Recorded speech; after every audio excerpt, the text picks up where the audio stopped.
Hello ladies and gentlemen, my name is Not Giuseppe and welcome to the first ever episode of the first ever series of Let's Discuss.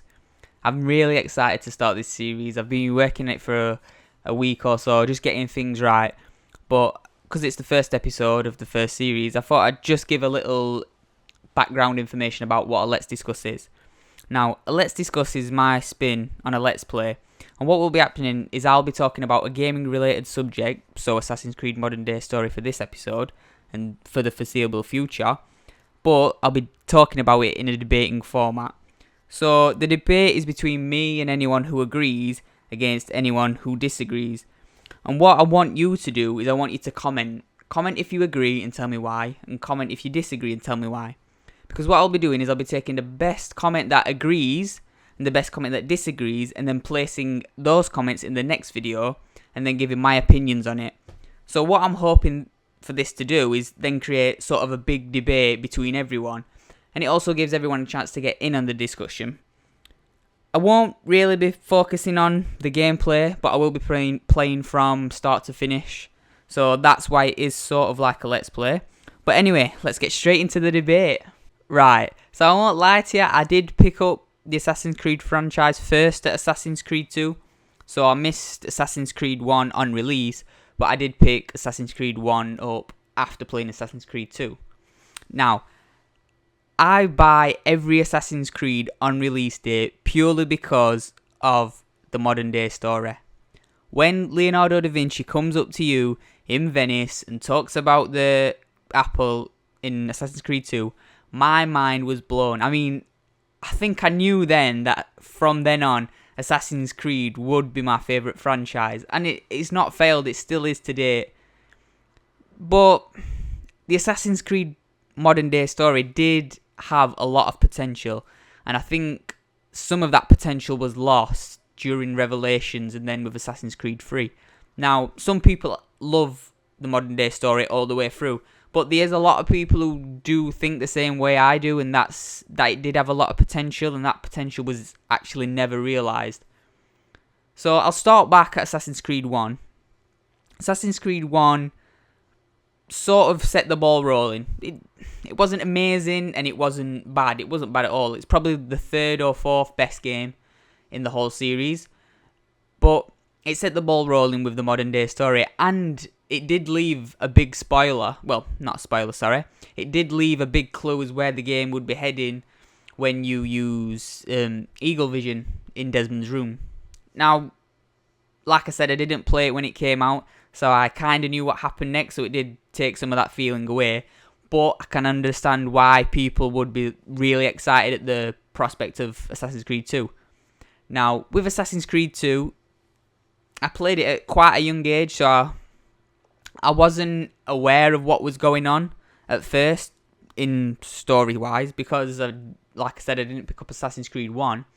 But when everything came together, my mind was blown, especially when you get all the pages and you make the map. It just felt amazing. And the way it ended was a right way. It was one of the best ways an Assassin's Creed game ended, and not just an Assassin's Creed game, but a game overall. It wasn't a massive cliffhanger that made you feel sick, and it weren't, oh, I'm not really bothered about the next one. It set things nicely, and a lot of people thought Assassin's Creed 3 would come and we'd have a new protagonist, not Ezio. But as you know, Brotherhood came out, and I'm not gonna lie, Brotherhood was the best game I've ever played. It's the best in the franchise for me, and one of the best games I've ever played. I'd have to say that Brotherhood and Portal 2 are on level as my favourite game. But anyway, I think all of us know that Brotherhood 2 had the biggest cliffhanger at the end when Desmond stabs Lucy. I think we were a little heartbroken, and we were mostly just frantic because we wanted to know what happened next. And when his dad talks over the monitor during the credits, it just you didn't know what to think. No one knew what was going to come next.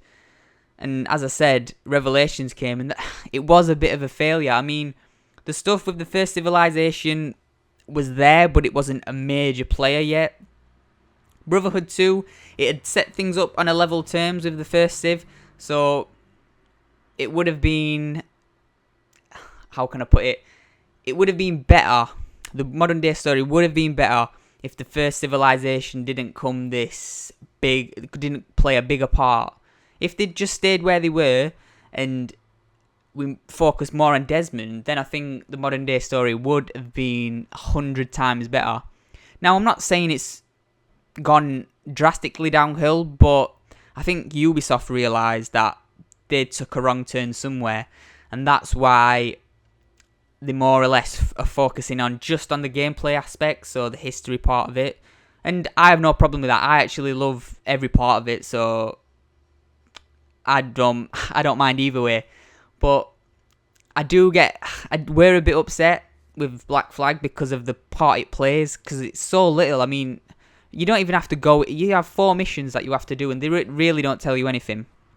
But I'm trying to not get off too much off track. But as I was saying, Revelations at the end, things was alright when Desmond wakes up, and I thought it was a good addition. It was nice to actually see Desmond in real time instead of just stuck in the Animus. I mean, I'm the type of person who wants a full modern day story, but I know that'll never happen. But what I'm trying to say here is, I love the modern day story, but it lost its purpose after Brotherhood. It lost its sort of track that it was going on after Brotherhood. I think if things had gone in a different way, then people would be more excited about the fact of the modern day story, because I know a lot of people actually don't hate it, and that's, I think, character relationship. Like, and what I mean by this is, when playing a game, people like to interact with a character and sort of form a relationship with it. And Desmond is a tricky character, and he has a tricky personality to sort of get along with and sort of like. And I think that's because they didn't spend enough time showing you every aspect of Desmond. And if you've seen my video of all the files, you'll understand the actual potential Desmond had and what he could have been if Ubisoft had spent more time on him.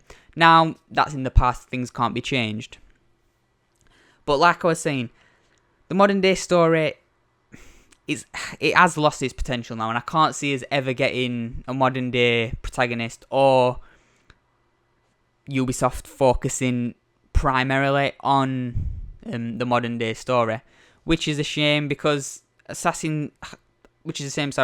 of the way things shaped up after Assassin's Creed Brotherhood. But Assassin's Creed 3 was their chance to sort of salvage things back, because I never really looked at the reviews for Revelations, but I can guess they were bad. I mean, I can't say it enough. It was a bad game. The tower defense aspect, it was horrible. I hated it. But as I was saying, Assassin's Creed 3 did allow Ubisoft to get some salvation, but again, things didn't go their way. Desmond died, which I'm sure we all know, and it was one of the worst deaths I've ever seen, which I didn't like either, because it sort of thought, oh, we'll get Desmond out anyway. And it really didn't give him the send-off he deserved, in my opinion. I've loved him from day one, but I know a lot of people, I should say, not some, didn't enjoy him. And like I've said before, it's probably because Ubisoft didn't spend enough time developing his character. But like I said, things can't be changed. And the way Ubisoft hinted at other games where they could be set, such as when Sean says about you could possibly go back to when the first Civ had their war, but all the way back then. I thought that was a good addition. I thought things maybe go that way, but it was not enough to make up for what they've done. I mean, they have spoiled the modern day story a bit, and now it's all focused on Juno and Minerva and everyone like that, and we don't know where they're going to go with the next one. I don't know where they're going to go with Black Flag. I'm sorry if this is not in a chronological order. I mean, I have a lot to say on this, but bear with me, I'll get to a conclusion soon.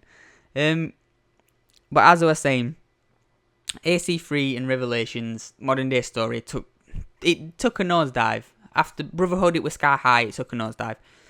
Black Flag, like I've said, it plays a minimal part, so you can't really say it took a bad way. There's a lot of files, which I've done a lot of videos on, as you'll know, but there's a lot of files which give you a bit of background story to Abstergo, what happened to Desmond, and how the Animus actually began with Subject Zero, which are all nice additions, but to me, as a hardcore player, it's not enough. And I'm sure I share the same feelings, as some of you, but some of you may not care. So, how I'm going to wrap it up is, the Assassin's Creed modern day story had bags and bags of potential, but that potential was never realised after Brotherhood. Things took a nosedive and things got messed up.